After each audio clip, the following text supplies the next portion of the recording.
ആധുനിക ഹിന്ദി ഉറുദു സാഹിത്യ ലോകത്തിലെ പ്രഗത്ഭരായ സാഹിത്യകാരന്മാരിൽ ഒരാളായ പ്രേംചന്ദിൻ്റെ ഈദ്ഗാഹ് എന്ന കഥയുടെ സ്വതന്ത്ര പരിഭാഷ. മൂലകൃതിയിൽ നിന്ന് മലയാളത്തിലേക്ക് പരിഭാഷ നിർവഹിച്ചിരിക്കുന്നത് ഡോക്ടർ രാധാകൃഷ്ണൻ വേലായുധൻ. സാക്ഷാത്കാരം KV രാമചന്ദ്രൻ. സംഗീത നിർവഹണം ഋത്വിക് S. ചന്ദ്. ആഖ്യാനം K. വാസന്തി, KV രാമചന്ദ്രൻ. ഈദ്ഗാഹ്.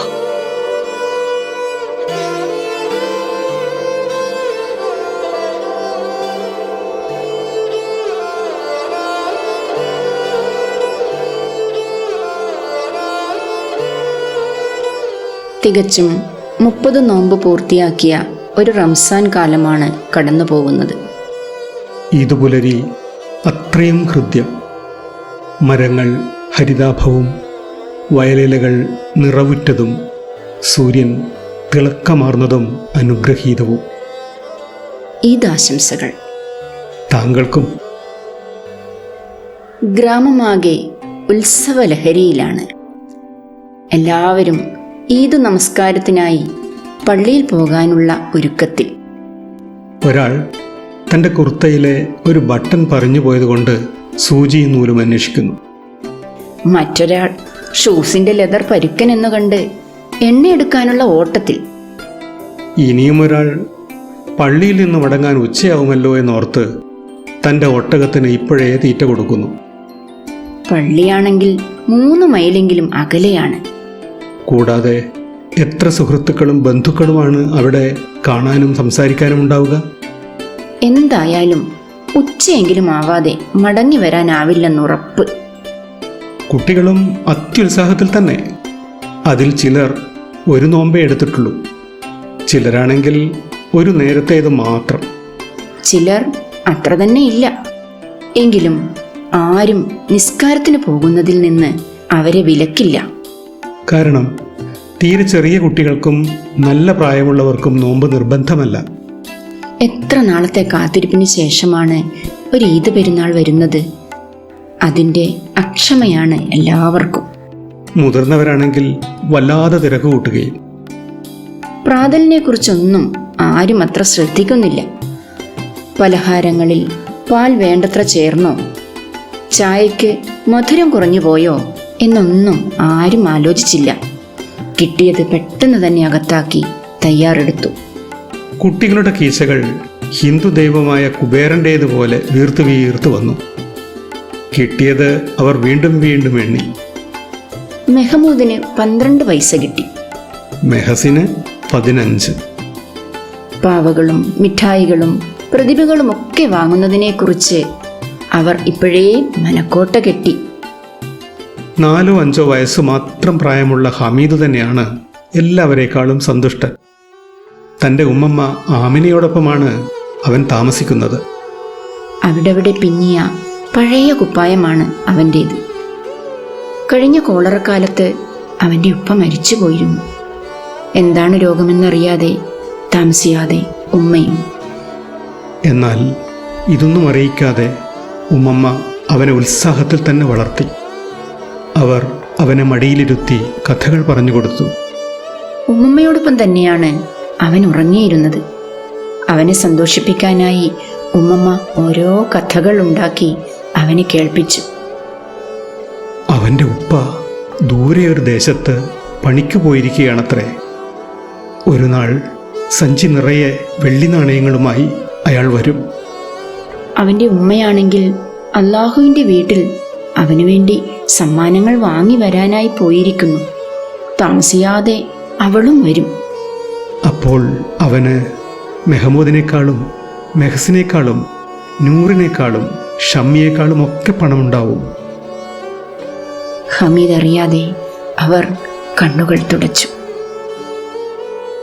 ഇന്ന് പെരുന്നാളായിട്ടും വീട്ടിൽ ധാന്യമൊന്നുമില്ല.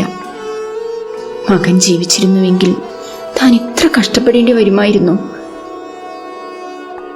ഉമ്മമ്മയ്ക്ക് എന്തോ വിഷമമുണ്ടെന്ന് തോന്നിയ ഹമീദ് അവരെ സമാധാനിപ്പിച്ചു. ഉമ്മമ്മ ധൈര്യമായിരിക്കൂ, ഞാനാവും പള്ളിയിൽ നിന്ന് ആദ്യം തിരിച്ചെത്തുക. താൻ ഒറ്റയ്ക്ക് പള്ളിയിൽ പോകുന്നതിലെ ഭയമാണ് ഉമ്മമ്മയെ വിഷമിപ്പിക്കുന്നത് എന്നാണ് അവൻ കരുതിയത്. ഉമ്മമ്മ അയൽ വീടുകളിൽ കുപ്പായങ്ങൾ തുന്നി നൽകിയിരുന്നതിൽ നിന്ന് മിച്ചം വെച്ച 3 പൈസയെടുത്ത് അവന് കൊടുത്തു. കൂട്ടുകാർ കൂടെയുണ്ടെങ്കിലും ഹമീദിനെ പള്ളിയിലേക്ക് അയക്കാൻ ഭയമുണ്ടായിരുന്നു ഉമ്മമ്മയ്ക്ക്. തീരെ ചെറിയ കുട്ടിയാണവൻ. പള്ളിയാകട്ടെ ഒരുപാട് ദൂരെയും. തിരക്കിൽ അവനെ കാണാതായാൽ? അവന് കാലിലിടാൻ ഷൂസില്ല. ഷൂസില്ലാതെ അവൻ എങ്ങനെ ഇത്ര ദൂരം നടക്കും? അവൻ്റെ കാലുകൾ പൊള്ളിപ്പോകും. അവർക്ക് അവനോടൊപ്പം പോകണമെന്നുണ്ടായിരുന്നു. ക്ഷീണിക്കുമ്പോൾ അവനെ കയ്യിലെടുത്ത് നടക്കാം. പക്ഷേ വീട്ടിലെ ജോലികൾ ഒന്നുമായിട്ടില്ല. പള്ളിയിൽ നിന്ന് മടങ്ങി വരുമ്പോൾ അവന് കഴിക്കാൻ എന്തെങ്കിലും കൊടുക്കണ്ടേ? ഗ്രാമീണർ എല്ലാവരും ഒത്തുകൂടി തുടങ്ങി. ഹമീദ് ആദ്യം മറ്റു കുട്ടികളോടൊപ്പം ചേർന്നെങ്കിലും ഉത്സാഹിയായ അവൻ വേഗം തന്നെ നടന്ന് എല്ലാവരേക്കാളും മുന്നിലെത്തി.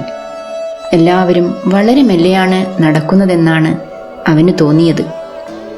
വഴിയിലെ വലിയൊരു മരത്തണലിൽ അവൻ മറ്റുള്ളവർക്കായി കാത്തുനിന്നു. താമസിയാതെ അവർ ഒരു ചെറിയ നഗരത്തിലെത്തിച്ചേർന്നു. അവിടുത്തെ വലിയ മതിൽക്കെട്ടുകൾക്കുള്ളിലെ മണിമാളികകൾ ഗ്രാമീണരായ അവരെ അത്ഭുതപ്പെടുത്തി. ഒരു മതിൽക്കെട്ടിനുള്ളിൽ വലിയ മാവുകൾ, നിറയെ പഴുത്ത മാങ്ങകൾ. കുട്ടികളിൽ ചിലർ കല്ലെറിഞ്ഞപ്പോൾ ഒരു കാവൽക്കാരൻ വന്ന് അവരെ വിരട്ടി. കാവൽക്കാരനെ നോക്കി കൂവിയാർത്ത് സംഘം മുന്നോട്ട് നീങ്ങി. കുറച്ചുകൂടി മുന്നോട്ട് പോയപ്പോൾ റോഡിനിരുവശവും വലിയ പലഹാരക്കടകൾ, എല്ലാം മനോഹരമായി അലങ്കരിക്കപ്പെട്ടവ. അവയുടെ ഉള്ളിൽ വലിയ ചില്ലലമാരകളിൽ നിറയെ പലതരം പലഹാരങ്ങൾ അടുക്കി വച്ചിരിക്കുന്നു. ഹോ, എത്ര തരം പലഹാരങ്ങൾ! എല്ലാം കുന്നുകൾ പോലെ. ആർക്കാണ് ഇത്രയും പലഹാരങ്ങൾ തിന്നു തീർക്കാൻ കഴിയുക? ഒരു കുട്ടി അത്ഭുതപ്പെട്ടു. തീർച്ചയായും ജിന്നുകൾ തന്നെയാവും ഇതെല്ലാം തിന്നു തീർക്കുന്നത്.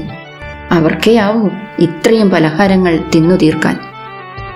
എന്നോട് എൻ്റെ ഉപ്പ പറഞ്ഞു, രാത്രിയിൽ ജിന്നുകൾ വന്ന് പണം കൊടുത്ത് പലഹാരങ്ങൾ വാങ്ങിക്കഴിക്കുമെന്ന് മെഹസിൻ പറഞ്ഞു. പക്ഷേ ജിന്നുകൾക്ക് എവിടെ നിന്നാണ് ശരിക്കും പണം കിട്ടുക? കുഞ്ഞു ഹമീദിന് തൻ്റെ അവിശ്വാസം മറച്ചു വയ്ക്കാനായില്ല. ജിന്നുകൾക്കാണോ വിഷമം? ഏതു മതിൽക്കെട്ടും കടന്നു പോകാനാവും അവർക്ക്. ഏത് ഖജനാവിലേക്കും കടന്നു ചെന്ന് അവിടെയുള്ള സ്വർണവും വെള്ളിയും ഒന്നാകെ എടുത്തുകൊണ്ടു പോകാനാവും ജിന്നുകൾക്ക്. വേണമെന്ന് വെച്ചാൽ ഇപ്പോൾ ഇവിടേക്ക് തന്നെ വരാനാവും ജിന്നുകൾക്ക്. എന്നിട്ട് 5 നിമിഷത്തിനുള്ളിൽ കൽക്കട്ടയിലെത്തും അവർ. ഒരാകാശത്തോളം വലുപ്പമുണ്ടാവും ഒരു ജിന്നിന്. വേണമെങ്കിൽ ഒറ്റ നിമിഷം കൊണ്ട് കടുകുമണിയോളം ചെറുതാവുകയും ചെയ്യും. മെഹസിൻ തൻ്റെ ജിന്ന് വിജ്ഞാനം പൂർത്തിയാക്കി. കുറച്ചു ദൂരം കൂടി നടന്നപ്പോൾ ഈദ് മൈതാനം കണ്ടു തുടങ്ങി. മൈതാനത്തിന് ചുറ്റും വലിയ അരയാൽ മരങ്ങൾ തണലിട്ടു നിൽക്കുന്നു.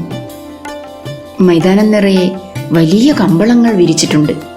ഇപ്പോൾ തന്നെ വന്നവർ നിരനിരയായി ഇരുന്നു തുടങ്ങിയിരിക്കുന്നു. ഗ്രാമവാസികൾ കുട്ടികളോടൊപ്പം മൈതാനത്തിൽ കടന്ന് വരി തെറ്റിക്കാതെ അടക്കം പാലിച്ച് മറ്റുള്ളവരോടൊപ്പം ഇരുന്നു. നമസ്കാരം തുടങ്ങിയതോടെ എല്ലാവരും എഴുന്നേറ്റു നിന്നു. എന്തൊരു ഹൃദ്യമായ കാഴ്ച! എല്ലാവരും തല നന്നായി മറച്ച് നിരനിരയായി മുഖം അല്പം കുനിച്ച് വലതു കൈപ്പടം നെഞ്ചോട് ചേർത്ത്, ഇടതു കൈപ്പടം വലതു കൈയുടെ മണിബന്ധത്തിൽ ചേർത്ത്, പിന്നെ എല്ലാവരും ഒരുമിച്ചു താഴ്ന്ന് നീണ്ടു നിവർന്ന് കൈപ്പടങ്ങൾ തറയിലൂന്നി മുഖം ഭൂമിയിൽ മുട്ടിച്ച്, അങ്ങനെ പല പ്രാവശ്യം. പിന്നെ എല്ലാവരും ഒരുമിച്ചുയർന്ന് പ്രാർത്ഥനയിൽ മുഴുകി. അങ്ങനെ പലതവണ. നമസ്കാരം പൂർത്തിയായതോടെ എല്ലാവരും എഴുന്നേറ്റ് നിന്ന് പരസ്പരം ആശ്ലേഷിക്കുകയും അന്യോന്യം പെരുന്നാൾ ആശംസകൾ നേരുകയും ചെയ്തു. പിന്നെ എല്ലാവരും മൈതാനത്തിലെ പ്രദർശന നഗരികളിലേക്ക് നീങ്ങി. ഒരു ഭാഗത്ത് വലിയ വലിയ ചുറ്റൂഞ്ഞാലുകൾ. 1 പൈസ കൊടുത്ത് ടിക്കറ്റ് എടുത്താൽ ഊഞ്ഞാലിൽ കയറി ആകാശത്തോളം ഉയരുകയും താഴുകയും ചെയ്യാം. അങ്ങനെ 20 ചുറ്റ്. മറ്റൊരു ഭാഗത്ത് മരം കൊണ്ടുള്ള ആനകളും കുതിരകളും ഒട്ടകങ്ങളും. എല്ലാം നടുവിലുള്ള ഒരു കറക്കു യന്ത്രത്തോട് വലിയ ഉരുക്കുകയറുകൾ കൊണ്ട് ബന്ധിച്ചിരിക്കുന്നു. 1 പൈസ കൊടുത്താൽ ഏതിൽ വേണമെങ്കിലും കയറി 20 തവണ കറങ്ങാം. മെഹ്മൂദും മെഹ്സീനും നൂറും ഷമ്മിയുമൊക്കെ കയറുകയും 20 തവണ ചുറ്റുകയും ചെയ്തു. കൊച്ചു ഹമീദ് മാത്രം ഒരു കോണിൽ ഒതുങ്ങി നിന്ന് എല്ലാം കണ്ടുനിന്നു. എങ്കിലും അവന് വലിയ വിഷമമൊന്നും തോന്നിയില്ല. എല്ലാവരും ആർത്തുരസിച്ചുല്ലസിക്കുന്നതിൽ അവനും സന്തോഷവും ഉത്സാഹവും തന്നെയായിരുന്നു. അവൻ്റെ കയ്യിലുള്ളത് ആകെ 3 പൈസ മാത്രം. അതിൽ 1 പൈസ കൊടുത്ത് കുറച്ചു നേരം ഭൂമി ചുറ്റുന്നതിൽ വലിയ കാര്യമൊന്നുമില്ലെന്ന് അവന് തോന്നിയിരുന്നു. പിന്നെ വിനോദങ്ങളെ വിട്ട് അവർ പാവകൾ വിൽക്കുന്ന കടകളിലേക്ക് നീങ്ങി. അടുത്തുള്ള ഒരു കടയിൽ നിറയെ കളിമണ്ണിൽ നിർമ്മിച്ച് നിറങ്ങൾ പൂശിയ പാവകൾ. രാജാക്കന്മാർ, വക്കീലന്മാർ, പാൽക്കാരികൾ, ജലസേചകർ, വിവിധ തരം ബൊമ്മകൾ, ജീവനുള്ളതുപോലെ തോന്നുന്ന പാവകൾ. ഓരോന്നിനും 2 പൈസയാണ് വില. മെഹ്മൂദ് കാക്കി ധരിച്ച ഒരു പോലീസുകാരനെ വാങ്ങി. ചുവന്ന ബെൽറ്റും തോളിൽ തോക്കും വെച്ച ഒരു രൂപം. പരേഡിൽ മാർച്ച് ചെയ്യും പോലെയാണ് അയാളുടെ നിൽപ്പ്. വലതുകൈയിൽ വെള്ളം നിറച്ച ബക്കറ്റുള്ളതുകൊണ്ട് അല്പം ചെരിഞ്ഞു നിൽക്കുന്ന ഒരു ജലസേചകനെയാണ് മെഹസീൻ എടുത്തത്. ഇടതുകൈയിൽ വെള്ളം പമ്പ് ചെയ്യുന്ന നോസിൽ. ആവശ്യക്കാർക്ക് അപ്പോൾ തന്നെ വെള്ളം പമ്പ് ചെയ്യാൻ റെഡിയാണ് അയാൾ. നൂറ് എടുത്തത് ഒരു വക്കീലിനെ. എന്തൊരു ഗമയാണ് അയാളുടെ മുഖത്ത്! നീളമുള്ള കറുത്ത വലിയ കോട്ട്, ഇടതു കൈയിൽ സ്വർണ്ണ വാച്ച്, വലതു കൈയിൽ തടിച്ച നിയമപുസ്തകം. ഇപ്പോൾ തന്നെ ഒരു കേസ് വാദിച്ചു ജയിച്ചതുപോലെയാണ് അയാളുടെ നിൽപ്പ്. ഹമീദിന് പാവകൾ ഇഷ്ടം തന്നെയാണ്. എന്നാൽ അവയെല്ലാം കളിമണ്ണിൽ നിർമ്മിച്ച് ചായം തേച്ച് പിടിപ്പിച്ചതാണെന്ന് അവനറിയാം. കുറച്ചു കഴിയുമ്പോൾ ചായമിളകും. തറയിൽ വീണാൽ അവ ഉടഞ്ഞു പോവുകയും ചെയ്യും. കൂടാതെ അവൻ എങ്ങനെയാണ് ഒരു പാവ വാങ്ങാൻ കഴിയുക? കയ്യിൽ ആകെയുള്ള 3 പൈസയിൽ നിന്ന് 2 കൊടുത്ത്. കുട്ടികളെല്ലാം അവരവരുടെ പാവകളുടെ മഹത്വങ്ങൾ പറഞ്ഞു. എൻ്റെ ജലസേചകൻ എന്നും രാവിലെയും വൈകുന്നേരവും ആവശ്യക്കാർക്ക് മുഴുവൻ വെള്ളമെത്തിക്കും, മെഹസിൻ പറഞ്ഞു. എൻ്റെ പോലീസുകാരനാണ് ഇനി എൻ്റെ വീട് കാക്കുക. അനുവാദമില്ലാതെ ആരെങ്കിലും അടുത്തേക്ക് വന്നാൽ ഇവൻ ഷൂട്ട് ചെയ്യും, മെഹ്മൂദ് പറഞ്ഞു. എൻ്റെ വക്കീലാണ് ഇനി മുതൽ എൻ്റെ കേസുകളെല്ലാം വാദിക്കുക, നൂർ പറഞ്ഞു. എൻ്റെ അലക്കുകാരി പെണ്ണ് ഇനി മുതൽ എൻ്റെ വസ്ത്രങ്ങളെല്ലാം അലക്കി വെളുപ്പിച്ചു തരും, ഷമ്മി പറഞ്ഞു. ഹമീദ് അതെല്ലാം കൗതുകത്തോടെ കേട്ടുനിന്നു. അവന് അതിലേതെങ്കിലും ഒന്ന് കുറച്ചു നേരത്തേക്കെങ്കിലും കയ്യിൽ കിട്ടിയാൽ കൊള്ളാമെന്നുണ്ടായിരുന്നു. എന്നാൽ ആരും തങ്ങളുടെ പുതിയ സുഹൃത്തുക്കളെ അവന് കൈമാറാൻ തയ്യാറുണ്ടായിരുന്നില്ല. പിന്നെ അവരെല്ലാം പലഹാരക്കടകളിലേക്ക് നീങ്ങി. കുട്ടികൾ ഓരോരുത്തരും ജാം, ജിലേബി, ഹൽവ, ബേൽപൂരി, കടല, ബട്ടർ ജാം, അങ്ങനെ അവർക്കിഷ്ടമുള്ളതെല്ലാം വാങ്ങി. ഹമീദ് കൗതുകപൂർവം അവരെല്ലാം ശ്രദ്ധിച്ചു നിന്നു. മെഹ്സിൻ അവൻ വാങ്ങിയ ജിലേബികളിലൊന്ന് ഹമീദിന് നേരെ നീട്ടി. എന്നാൽ ഹമീദ് അടുത്തു ചെന്നപ്പോഴേക്കും മെഹ്സിൻ അത് സ്വന്തം വായിൽ തന്നെ വെച്ചു. എങ്കിലും കൊച്ചു ഹമീദിന് വലിയ വിഷമമൊന്നും തോന്നിയില്ല.